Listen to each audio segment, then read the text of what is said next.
Today we're going to be talking about... I have two sides. Guys, love yourself. That's all I gotta say. If you look in the mirror and hate yourself, love yourself. Yes, you should love yourself now. Yes, you should. Today we're going to be talking about Dizzy. You know, I've played a lot of fighting games and a lot of fighting game characters, and I believe I've noticed a bit of a pattern when it comes to people and the characters that play in them. There's a certain type of feeling that every character archetype evokes in the player, and different players will enjoy those different feelings more than others. For example, if you're a lab monster, you'll probably like really complex characters that take hours upon hours to get used to, and the satisfaction you'll get is when all of those hours actually end up paying off when it comes to game time. You can extend this kind of thinking to many different players and their characters. Damage players like watching their opponent's health bar explode, mix-up players like gambling, shadow players like, I don't know, doing their taxes or something. But there is one type of player that I think goes a little unnoticed sometimes, even though they permeate in the minds and hearts of every single player of not just fighting games, but games in general. And that, my dear viewer, is what I refer to as the Torturer.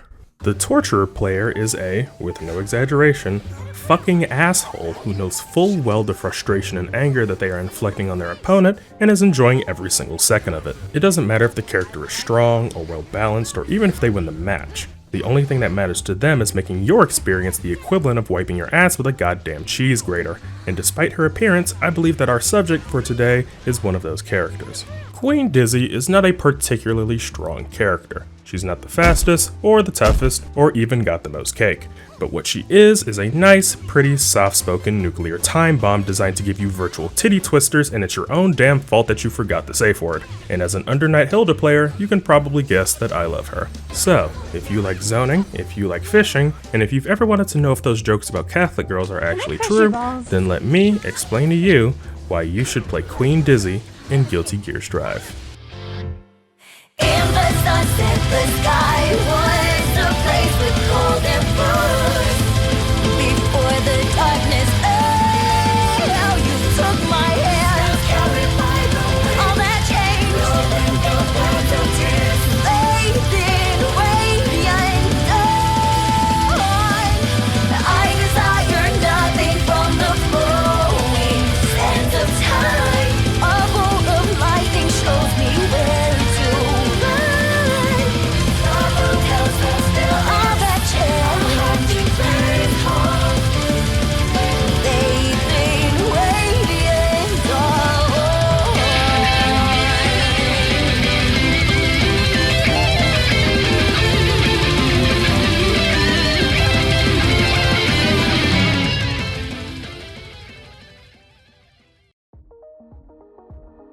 You know, I have to assume that there's something in the water at Arxis HQ that convinces them to turn cute girls into fucking demons, and Queen Dizzy here is no exception.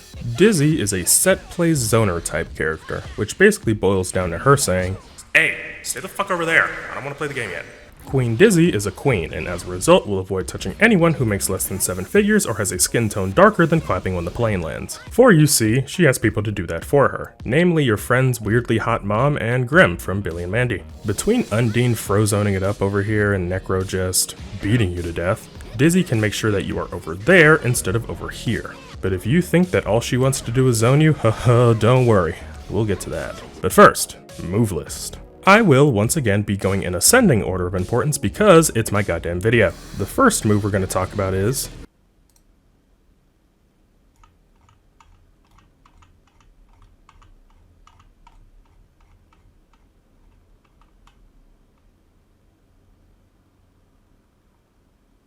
Spear. What the fuck? Necro throws out this little fiery snot rocket that tracks the opponent. It has 2 hits and is plus on block, but on its own it isn't really that useful. On its own. The next move is motherfucking Dizzy will toss out the 2010 movie Piranha either up in the air or down on the ground. You can use this as a Costco brand Miliadisc to set up funny wake-ups, but I believe it's better used as a zoning tool since you can have both the high and low versions on the screen at the same time, forcing the opponent into the single worst episode of Deadliest Catch you can think of. The next move we've got is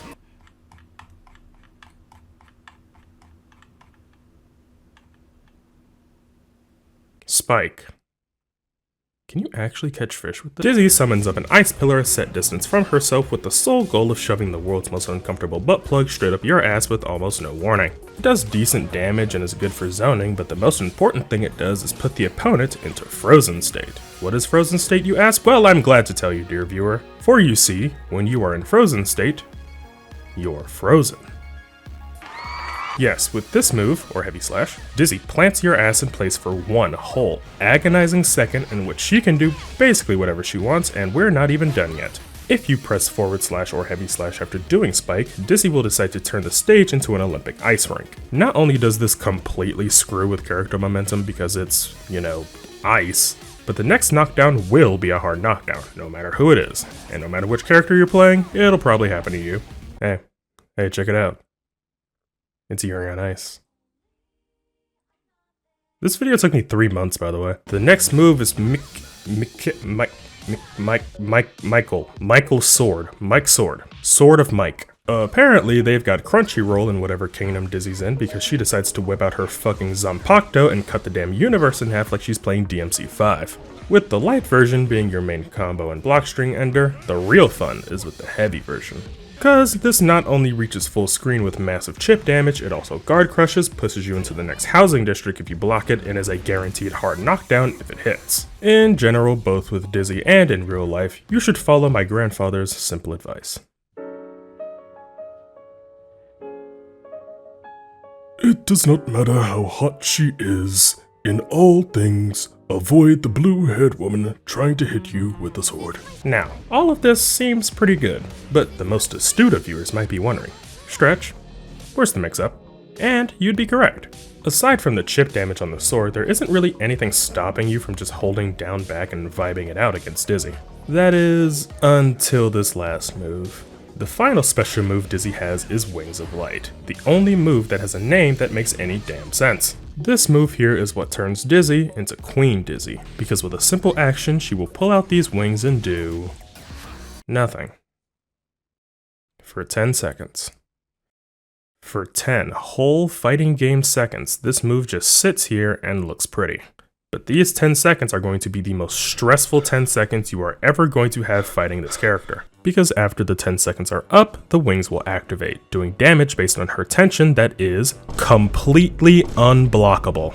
No ifs, ands, or buts about it. This move turns Dizzy into a floating nuclear meltdown that would make Chernobyl look like a walk on the beach. It doesn't even scale with damage modification or guts either. If this move says you're taking 200 damage, you're taking 200 damage. And it doesn't go away on block either. You have to hit her to stop it, which is why I describe her as a torturous, stress-inducing character. Dizzy is designed to make you make bad decisions to avoid the worst case scenario, and every single move we've talked about up to this point is centered around getting this move off. She can keep you out for as long as she needs to, and once she's ready you might as well go ahead and put yourself in the microwave because my brother in Christ, you are cooked. Honestly, after that, her supers aren't really that impressive. She has a reversal super, which is pretty good considering her defense isn't the greatest. Undine will whisper nice words into your ear just long enough for Necro to projectile vomit all over you, but that's about it. It's not the best, but hey, I'm sure Marie Antoinette would have liked a reversal super, so we shouldn't complain too much. Her other super, on the other hand, that's pretty funny.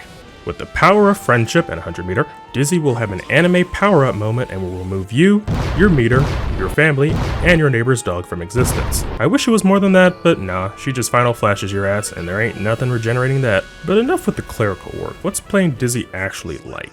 Well, like I said before, Dizzy's game plan is to put you into an aggravating lose-lose situation, where you need to choose between hanging back and allowing her to run down the clock on her nuclear bomb, or brave the fucking Toho screen's worth of projectiles to stop her. With her long-range buttons and specials, she has a plethora of ways to score either full-screen situations, frozen states, or hard knockdowns to set this up. The main problem with her, in my opinion, is time. Along with the obscenely long charge-up, Wings of Light scales directly with how much meter you have, so early game knockdowns won't do a whole lot for her since you won't have enough meter to lay some serious damage on the opponent if you manage to get it off. For that same reason, using things like Roman cancels are directly going against your game plan most of the time. Also, while she does have good zoning tools, they all have a lot of recovery, so if you're not careful, the opponent can get in and give you a well-deserved swirly for throwing rocks at them from across the glass. But at the end of the day, if you like long normals and doing setups and don't mind being the reason people say zoners shouldn't exist in fighting games, then Queen Dizzy may be for you. Or not, I'll let you figure that out. Also, holy shit, we hit 1,000 subs. Thanks. I'll maybe try to figure something out. Sure. Thanks. See you next time.